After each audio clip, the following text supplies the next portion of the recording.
What you can see we've mounted up behind us, because it's a nice big area to be able to mount it, is one of the new specimens that we picked up just a few weeks back. It's a pretty sizable boa constrictor. Yes, so our topic today is snakes, right? And when snakes had legs and all that kind of stuff. And a big part of the theme which we'll be dealing with and talking about is this theme of good to bad to worse. We've spoken about it many, many times, and we've shown you examples like, well, Craig actually had an example of this earlier. This is a modern day mackerel shark tooth, and this is the megalodon tooth. Right, quite a size difference, even though by all appearances and all forms of being able to categorize them morphologically, a megalodon tooth is effectively just a very, very large great white shark tooth. Oh, it's recently been changed. It's been changed from Carcharodon megalodon, which is the same family as the great white shark, to Odotus megalodon. But really the only reason for doing that is to try and separate it evolutionary. Because you see, if you go into the Houston Museum of Natural Science, where they still call this Carcharodon megalodon, by the way, they will show you Carcharodon megalodon next to a great white shark, and they will say, look at how much sharks have evolved. I'm sorry, you're using the wrong word there. This is not evolution, this is devolution. And so what they decided was to change Carcharodon megalodon to a different type of shark. So that went from small teeth to big teeth, because that looks better for the evolutionary story. But we at Creation Research, and I've discussed this with John a number of times, we still believe that this is just a great big great white shark, and it shouldn't surprise us, because you see the world has gone from good to bad to worse. That's the biblical picture. In the beginning, everything was very good. Man messed up and the world was cursed. And in the book of Romans, it says that the whole universe groans as a result of this curse, as a result of sin.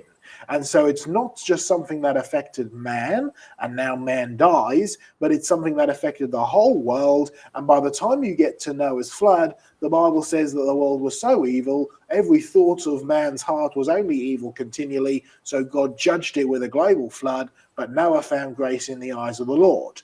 And at the end of the flood, after Noah and his wife and his 3 sons and their wives, and 2 of every kind of animal and 7 of every kind of clean animal had left the ark, God promises Noah that there will now be climate change. For as long as the earth remains, seed time and harvest, cold, heat, summer and winter. And so you've got a world that's gone from good to bad to worse, and now you've got adaptation, which is being forced onto animals as a result of changing climate. You've got extinction as a result of changing climate. It's now a hard to live place, this world, and the world has gone from good to bad to worse. Humans have gone from good to bad to worse, and so have the animals. And you see this not just in the megalodon, you also see it in things like this fossil here. It doesn't look like much, but this is the top snout of one of the largest crocodiles ever to have existed, called Sarcosuchus. It was 10 times bigger than the modern Nile crocodiles, but really identical in every other way. Again, just like the megalodon, good to bad to worse. Glenn might recognize this fossil. He helped me carry it back from a place in Tennessee. It's a giant fossil tree stump. In fact, we couldn't bring the biggest ones that we found because they were rather sizable, weren't they, Glenn? Yes.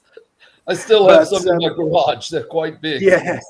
But this one is one of those equisedum, the horsetail rushers. And you see there today, they're spindly little things. We saw some of them on a walk the other day. But you see, little things, in the past, they were great big trees. And if you come with me to the Welsh mountains, you can find club mosses that sprawl out across the ground. In Australia, you have your tassel fern, which is the club moss equivalent, right? It's a tiny little thing. And yet in the past, we know that they used to be giant trees because this is one of their roots. Identical in every way, but just much, much bigger in the past. So this whole concept of good to bad to worse is a biblical concept. It's a concept that we see in the real world, and it's a concept that we see in snakes as well.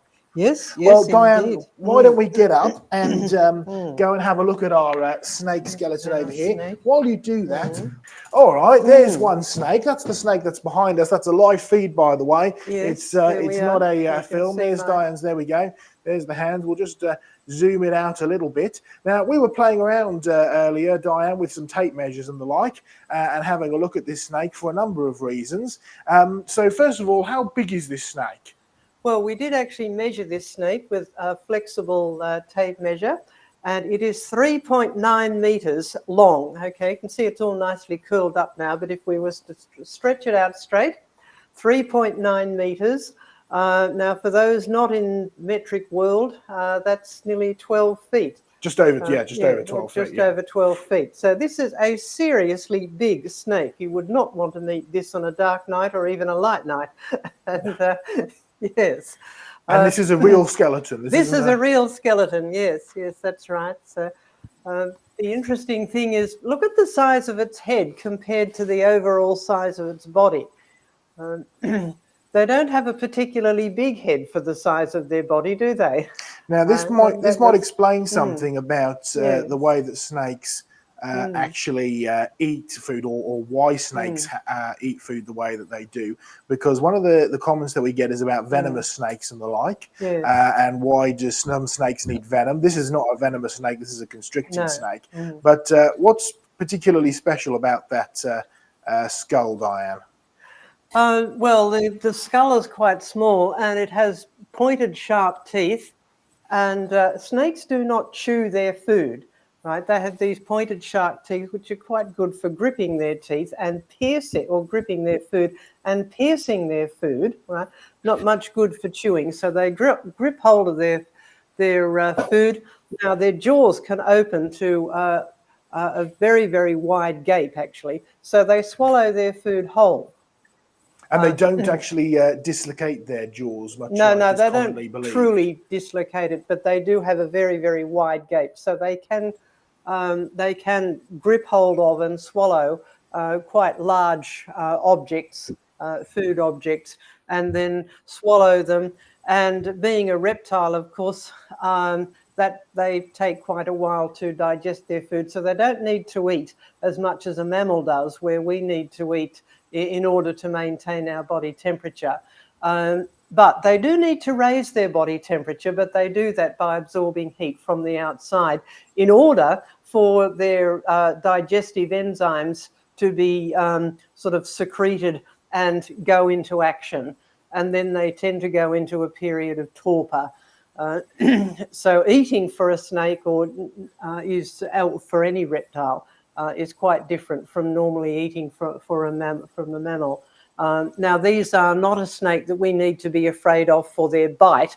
They are, but you wouldn't like to wrestle with this snake. You wouldn't win. Okay, they are a constrictor, but that means they can climb trees and they can grab hold of trees and hold themselves out to quite long distances. I think John has actually taken photos of the python-type snakes that live on his property.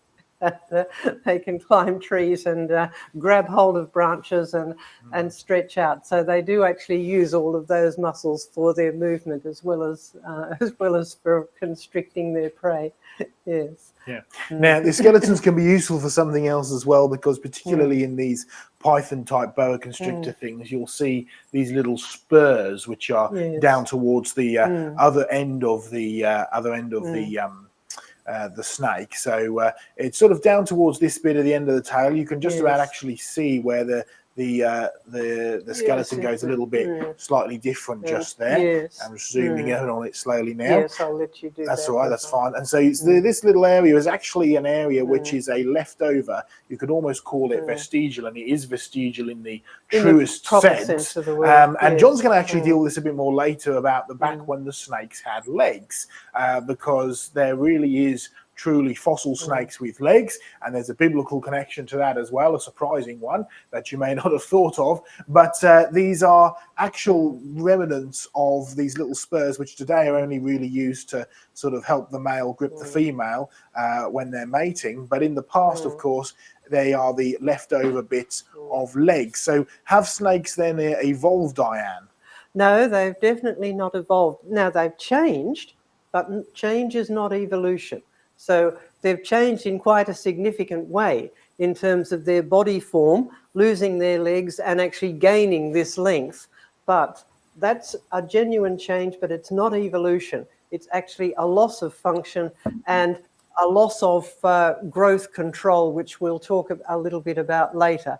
So huge changes can happen in the biological world, but none of them are evolution. It's actually a loss. Okay. Now we've got an interesting little thing. We have got a extra bit here. We've got a tiny. It's a slightly different. It's still a constricting snake, Yes. but it's a tiny little snake. This shows is a real snake skeleton. It just shows you the diversity that can be found within Yes. A created group. Yes, But so there it is with my fingers. But Diane, if you just want to come back to the table here and grab this large skull that we have here, because we're talking about fossil snakes today, right? And if you just want to hold up, I'll move the camera around and we can get a nice close-up of that skull. Because here's another, this is a cast of another snake skull, but it's quite a lot larger one. What does this one belong to? This is Titanoboa. So that name has Titan in it, so that tells you something about it. Titan associated with giants.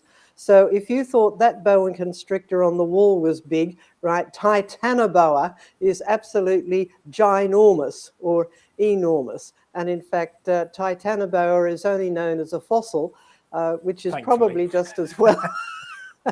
And now it's interesting. Remember, we made the point about the relative size of the head compared to the overall length of the body. Well, just imagine that if this one, and we measured this as 27 centimeters long, whereas the head of the snake on the wall is 11 centimeters long. Imagine if Titanoboa had the same body proportions, how big it would be.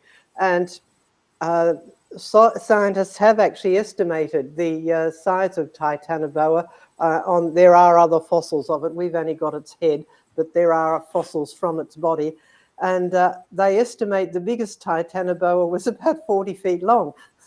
Yeah, so that's a big snake. That's like getting on for almost 13 meters in length. So that's quite a significant size snake. And in fact, we did a little calculation earlier as well with regards to the diameter and therefore the circumference, and it would have had a diameter in its thickest part of about 54 centimeters. So that's sort of 54 centimeters round, top and bottom and across. That's a pretty seriously sized snake, and you certainly wouldn't want to get a hug from him. But perhaps, Diane, just to finish this bit off, if you want to go and hold the Titanoboa skull up next to our boa constrictor skull, because that will just give a little bit of a sense of perspective as to just how big this creature really is. I mean, it is just absolutely enormous. And I mean, we're here in the Creation Research Centre, right?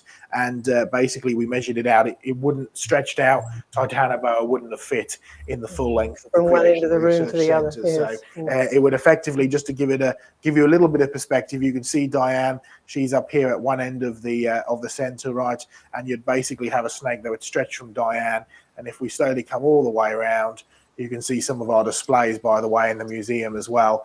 And it would have stretched all the way down to the other end and out of the window. So that's quite a seriously sized snake in the fossil record. But it just reinforces it, doesn't it, Diane, this good to bad to worse concept. Yes, indeed. Things have changed in the biological world, but it's all downhill. It's all loss. It's shrinkage on a big scale, particularly for snakes and for sharks. Yes. Yeah. And also we didn't mention here, but I've just seen on the floor here, this is part of the head of a giant salamander. This is the Toposaurus. Yes, and we know what type of salamander it is, and they're sort of tiny, weedy little things that would barely fit in my hand as it is now. And this is just part of its head. This isn't the whole thing. This is just its head. So imagine the size of the creature. And we have an illustration and a display of this particular fossil in the Brisbane Museum, because the man who found it, who has now gone to be with the Lord, actually donated the original to us, and he made these brilliant casts. this is another classic example of shrinkage on a big scale.